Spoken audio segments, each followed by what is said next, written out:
बिस्मिल्लाहिर्रहमानिर्रहीम। अस्सलाम वालेकुम। Welcome welcome back back to to my my channel. Channel. तो यहाँ पर जो है ना हमारी रमज़ान की जो है ना तैयारी शुरू हो गई है और ये व्लॉग जो है ना हमारा कंप्लीट नहीं है। आप रमज़ान की जो हमारी तैयारी के और भी व्लॉग देखिएगा।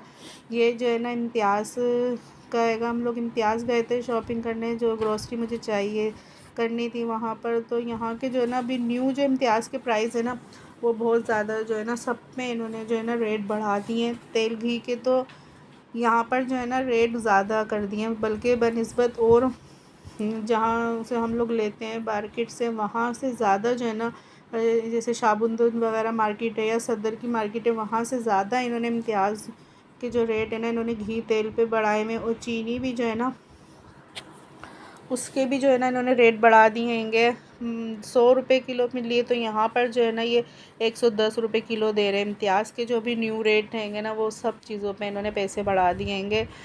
तो फ़िलहाल जो मुझे ज़रूरत थी, जिन चीज़ों की मुझे नीड थी, उन चीज़ों की मैंने ग्रॉसरी कर ली थी। यहाँ पर देख सकते हैं आप मैदा, मूंग की दाल, क्योंकि ये मोस्ट इम्पॉर्टेंट थी, क्योंकि मूंग की दाल के जो है ना वो पकोड़े हमारे यहाँ खाए जाते हैं। मेरे हस्बैंड मूंग की दाल के पकोड़े ही खाते हैंगे।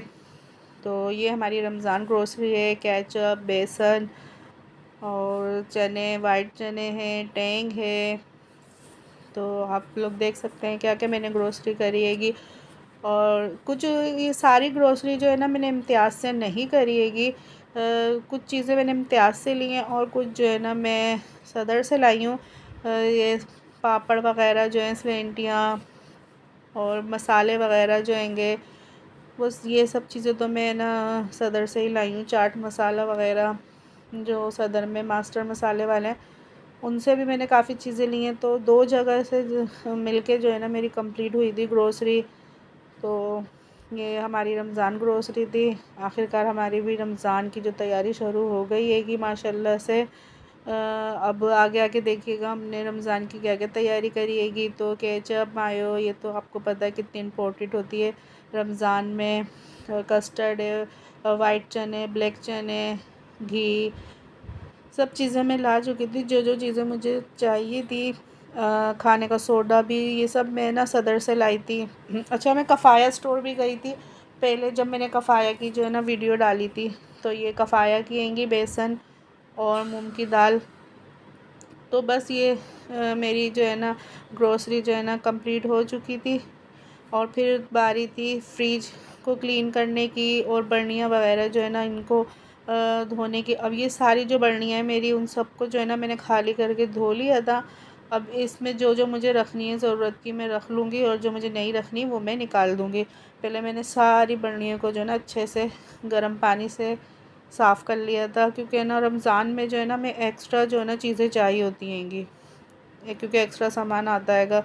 तो बर्नियाँ हमें एक्स्ट्रा चाहिए होती हैं। और यहाँ पर जो है ना फिर मेरी फ़्रिज की सफाई की बारी आ गई थी। तो फ्रिज भी मुझे क्लीन करना था रमज़ान के लिए। तो सबसे पहले तो ये जो मलाई है ना मैंने कब से जमा कर रही थी मैं फ्रिज में, मैं इनको निकालूँगी ताकि मेरा फ्रीज़र जो है ना खाली हो जाए और मैं जो फ्रोज़न आइटम बनाऊँगी उसकी जगह बन जाए फ्रीज़र में। तो यहाँ पर जो है ना मेरे 3 बोल जो है ना वो मलाई के जमा हुए थे, क्योंकि सर्दियों में मैंने काफ़ी मलाई जो है ना जमा कर ली थी। सर्दियों में बहुत अच्छी जो है ना मलाई जो है ना दूध पे आती है। और ये देखें 3 मेरे ना अच्छे कटोरे में जो है ना जमा हो गई थी। और मेरा जो देसी घी है ना वो भी ख़त्म हो गया था। अभी मैंने आपको दिखाया बर्नी में, बस एंड ही था उसका। तो सबसे पहले मैंने इनको ही निकाला अपने फ्रीज़र से कि इनका जो है ना मैं पहले काम करूं, ताकि मेरा फ्रीज़र जो है ना खाली हो। और पता है आप लोग को, मैंने अपने चैनल पे वीडियो भी डाली हुई है कि मलाई से मैं किस तरीके से जो है ना देसी घी निकालती हूँ। बहुत सिंपल तरीके से निकालती हूँ मैं, इजी तरीके से।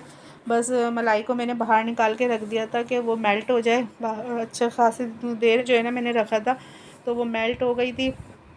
बर्फ़ वरना बर्फ़ जमी हुई थी। और फिर उसे मैंने ना कढ़ाई में डाल के हल्की आंच पे जो है ना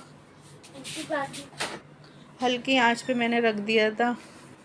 तो बस इसको आप बिल्कुल हल्की आंच पे रख दें और हिलाते रहें। तो देखें किस तरीके से जो है ना ये मलाई जो है ना घी छोड़ना शुरू कर देगी। बस पर थोड़ा लंबा प्रोसेस होता हैगा, लेकिन बीच बीच में आप चम्मच चलाते रहेंगे तो आपका घी अच्छा खासा निकलेगा। ये देखें आप किस तरीके से जो है ना ये मलाई जो है ना इसका थोड़ा सा कलर भी चेंज हो गया है। थोड़ा सा जो है ना इसका प्रोसेस लंबा है, लेकिन घी बहुत अच्छा निकलता है।